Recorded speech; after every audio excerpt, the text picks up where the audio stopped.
Hello guys, good morning. Magpe-prepare tayo ng food ng ating mga bebe. So meron tayong kalabasa. Okay, yung iba nahiwa ko na. So ayan ngayon, hihiwain natin. Syempre, kailangan natin balatan. Kasi hindi raw mahirap daw i-digest ng mga dogs yung balat. So, kailangan natin siyang tanggalin. So, ganyan lang gagawin natin. Hindi kasi ako sanay sa sa peeler. Kaya, mas sanay ako sa kutsilyo. Yan, ganyan. Balatan lang natin. Medyo matagal lang. Pero, syempre, pag love natin yung ating mga alaga, pagtsatsagaan natin. So, yan, ganyan. So, bali, ilalaga lang natin to.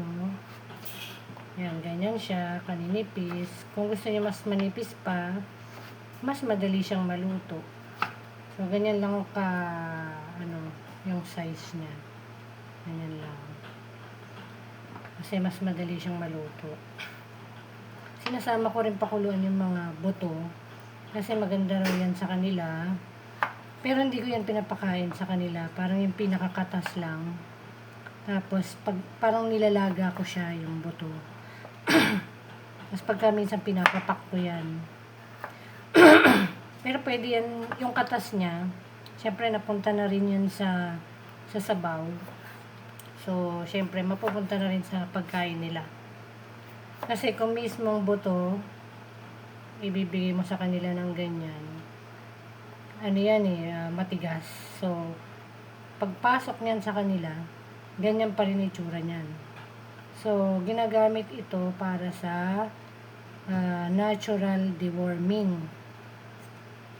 So, kung ihahalo mo siya sa pakukuluan, baka, 'di ba, sumama na rin yung katas niya dun sa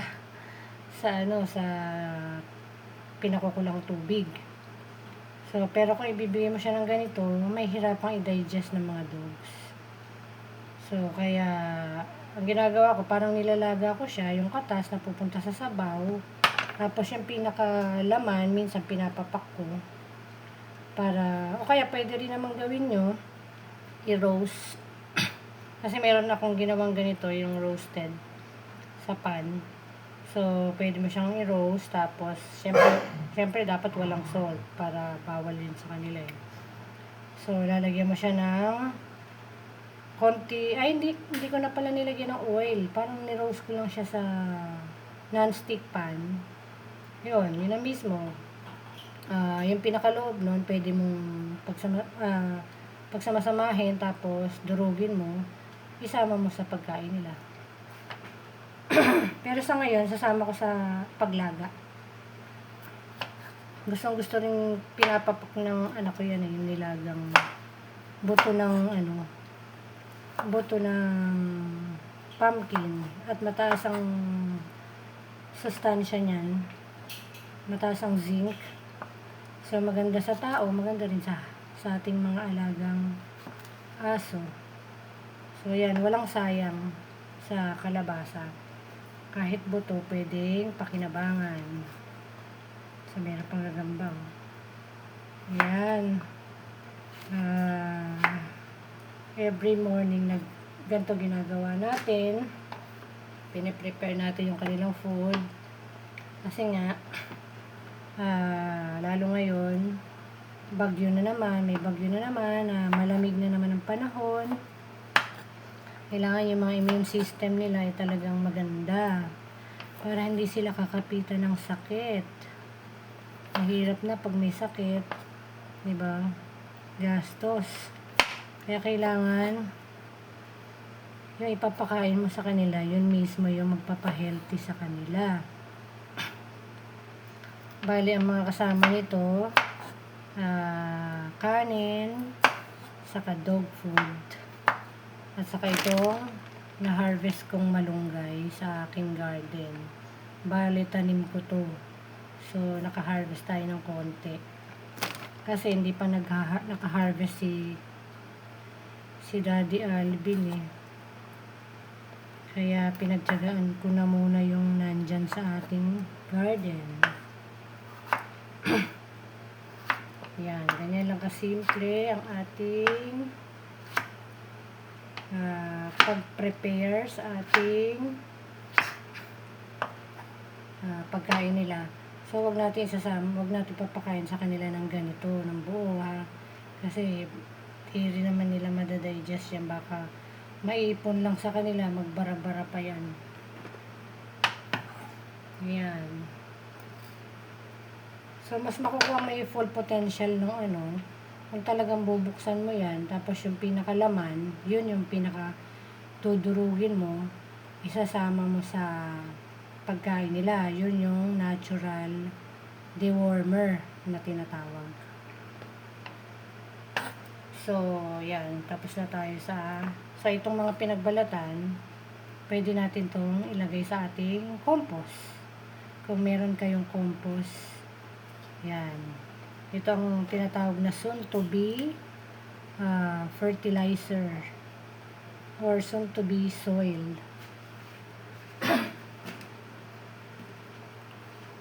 So, ito yan, lagi tayo may nakaprepare na container para sa ating mga pinagbalatan. Kasi nga, nagko-compost tayo. Yan, dyan siya nakalagay sa ating side ng kitchen. Ay, lababo. So, dito na tayo ngayon sa ating na-harvest na yan.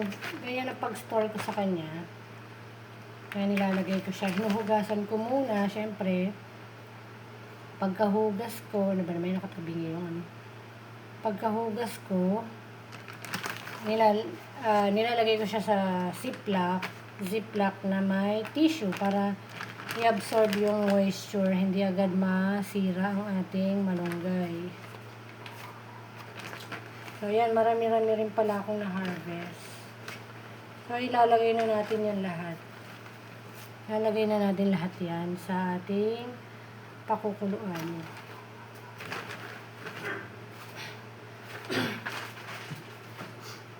So, yan, ganyan. Himayin lang natin. Hihimayin lang natin ang ating malunggay.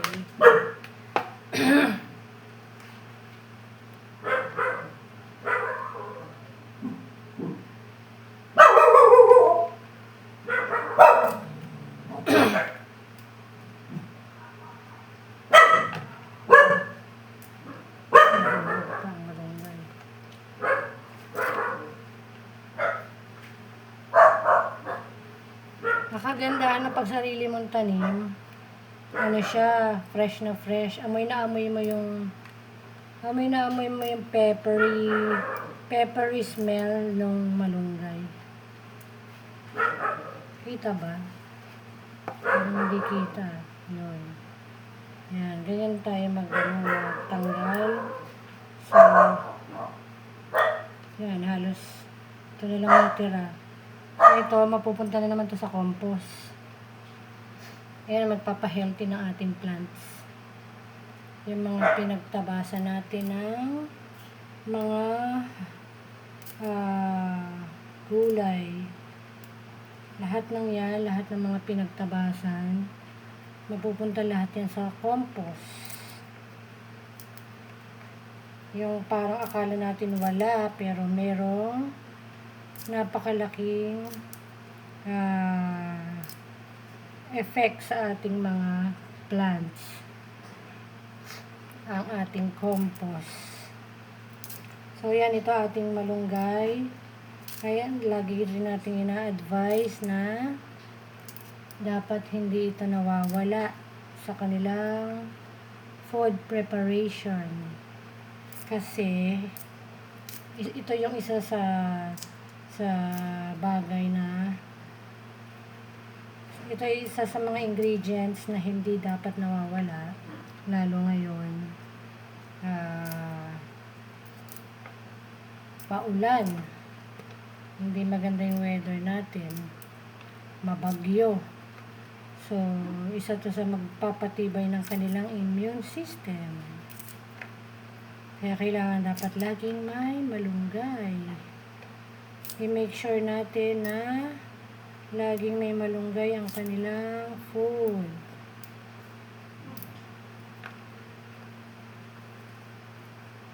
Ganon. So, yan, lahat yan ilalagay na natin. Tapos, una natin pakukuluan yung ating kalabasa. So, pwede na pala natin ilagay yung kalabasa. Hindi kasamahan nyo ako. Lagay natin ang ating kalabasa. Labas tayo, syempre. Andun yung ating kitchen. So, ayan, madilim. Ayan, kumukulo na nga siya. Hindi ko na nabuksan yung ilaw kasi mabilis lang naman. Kita nyo ba? So, ayan, ilalagay. Ayan, kumukulo na siya. Ayan, nakita nyo ba? Madilim eh.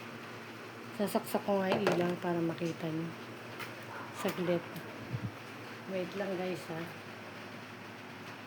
Wait lang. Bukas muna natin yung ilaw.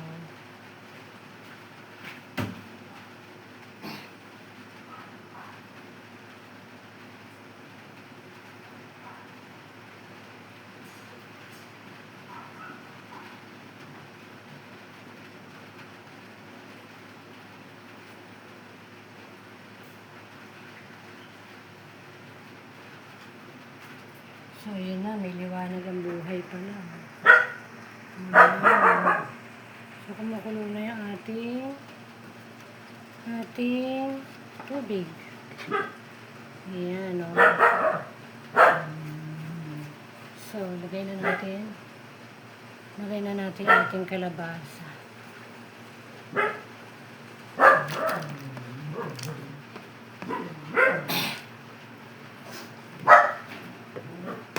Pakuluan natin siya ng mga 5 minutes. After nun, isusunod na natin yung ating malunggay. So, iwan muna natin siya. Balik muna tayo dun sa ating hinihimay na malunggay. Tapusin na natin yung ating malunggay.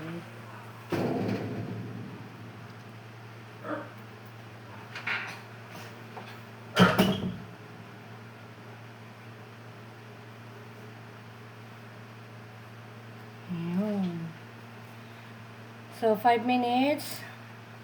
After 5 minutes na, pinakukuluan yung ating kalabasa. Idadagdag na natin itong ating malunggay. Another 5 minutes.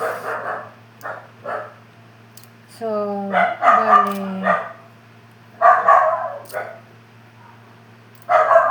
bali 10 minutes lahat ang cooking time. Pero kung gusto mong dagdagan pa ng 5 minutes simmer mo siya ng 5 minutes more, pwede rin. Yan, that's how I cook their food.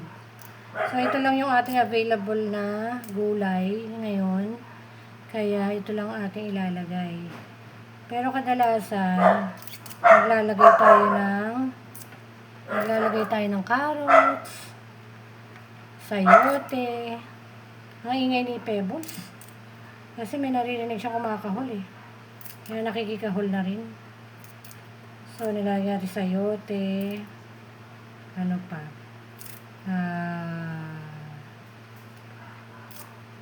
Pwede rin natin lagyan ng kamote. Yung pinaka root crops. Kung meron tayong available. Basta ako kung ano lang yung available, yun lang nilalagay ko. Kahit pa paano, di ba? Talagang may additional na gulay ang kanilang kinakain. Di ba?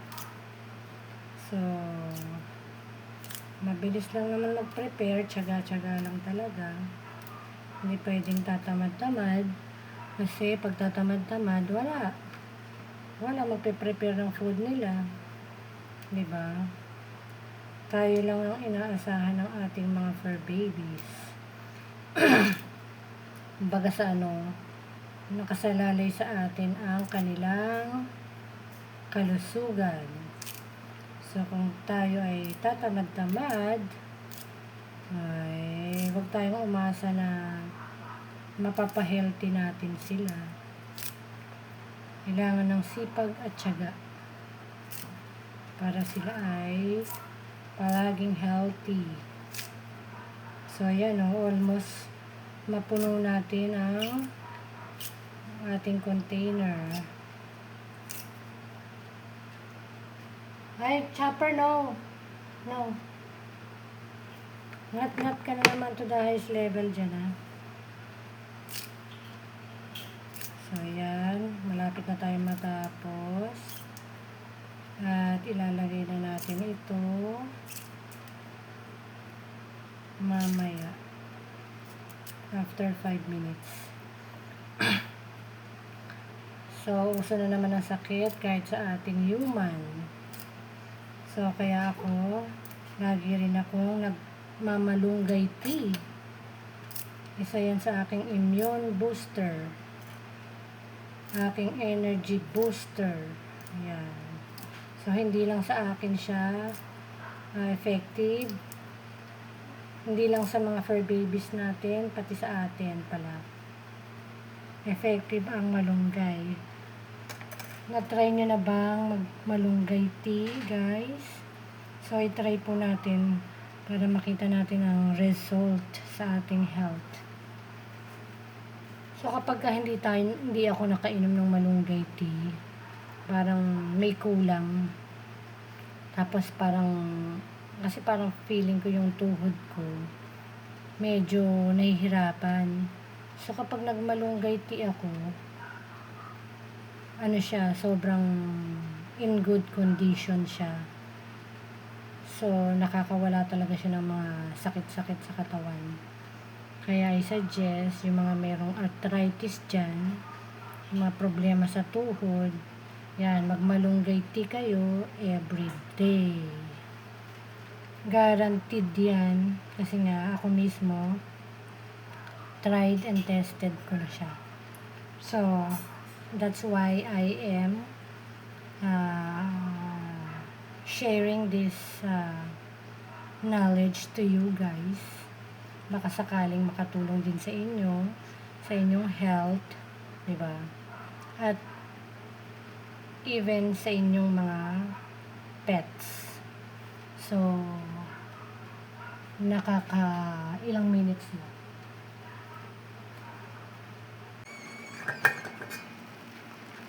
So, after 5 minutes, ayan na ang ating kalabasa.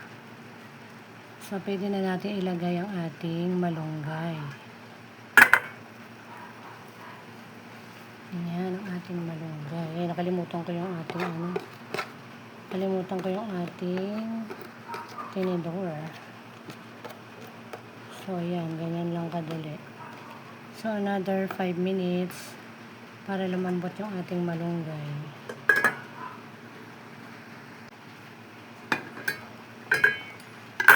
Haluin natin na para maluto ng maayos ang ating malunggay kasama ng kalabasa. Ayan. Napaka-healthy nito para sa ating mga fur babies. Ayan. Hahalo natin yan sa rice at saka sa dog food. Sa kanilang adult dog food. Yan ang kanilang madalas na kinakain. So, ayan. Halo-haloin nyo siya para maluto. So, takpan na muna natin.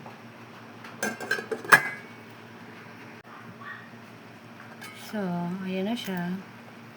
5 minutes ago. So, pwede na to. Pwede na natin tong ahunin pala.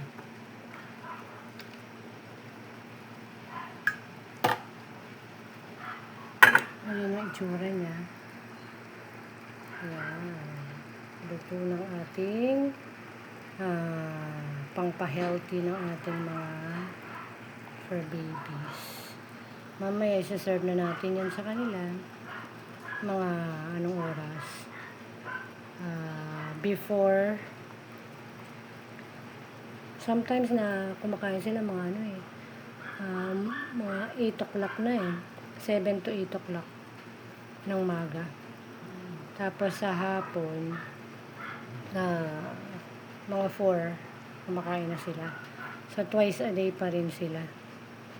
Iyon. So, yan. Okay. Mamaya uli. So, ngayon naman, ipe-prepare natin yung kanilang pagkain. So, simulan natin yan sa bigas, sa rice, sa kanin. Yan ang ating kanin. Sa tansya ko, nasa mga 5 kutsarang puno. Yan.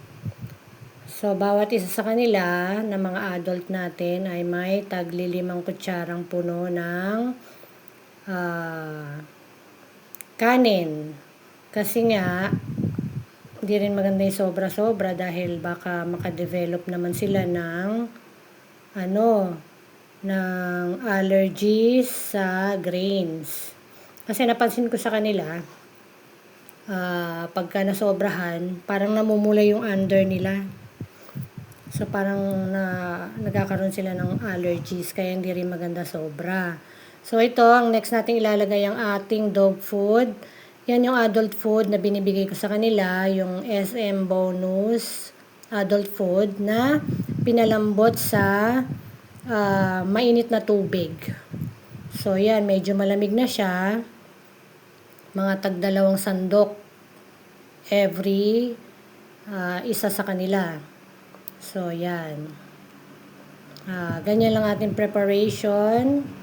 So, ito naman, ang pangatlong ilalagay natin ay kalabasa at yung pinakuloan natin kalabasa at malunggay. Nakasama na rin dyan yung buto. So, hindi natin sasama yung buto kasi nga, iwasan na lang natin na mailagay. Dahil papapakin ko na lang yon mamaya. Pwede natin yung snack. Pwede rin naman sa kanila, kanya lang. Babalatan nyo pa. So, ayan, humalo naman na sa sabaw yung katas ng buto. Kaya nandyan na rin yan sa sabaw. So, ayan, lagyan natin sila ng 2 slice ng kalabasa. Tapos, dudurugin natin yan later. Para hindi naman buo nilang malunok. So, ayan, lagyan natin ng 2 sandok ng sabaw ng malunggay. Kasama na pati yung malunggay leaves. At saka, gawin na natin 2.5 nung sabaw. Okay lang naman sumobra, kanya lang pag nasobrahan kasi minsan lumalambot yung kanilang pupo. Yan, kung mapapansin nyo, medyo masabaw, 'di ba? Kasi nga yung iba sa kanila talagang hindi umiinom ng tubig. So, yan yung way ko para hydrated pa rin sila kahit hindi sila uminom. Ganon. So, ito naman, ayun, may nakuha kong buto kaya tatanggalin natin. Lagay natin sa isang tabi. Papakin ko yan mamaya. Mataas sa zinc at saka sa protein. Maganda sa human, maganda rin sa fur babies. So, yan ang itsura ng ating prepare na food para sa ating mga fur babies. So, sana may natutunan po kayo. Pwede nyong gayahin ito, lalo kung kayo ay maraming alaga at kayo ay nagbabudget para lahat sila ay mapakain. So, magandang way ito para sila ay mapakain. Hindi man siya ganun na ka-expensive, pero alam nating masustansya. At lahat sila ay makakakain. So, ayan o. Ganda, di ba? Ang ganda na itsura, saka masustansya naman talaga dahil may malunggay, kalabasa. Thank you! Goodbye! God bless!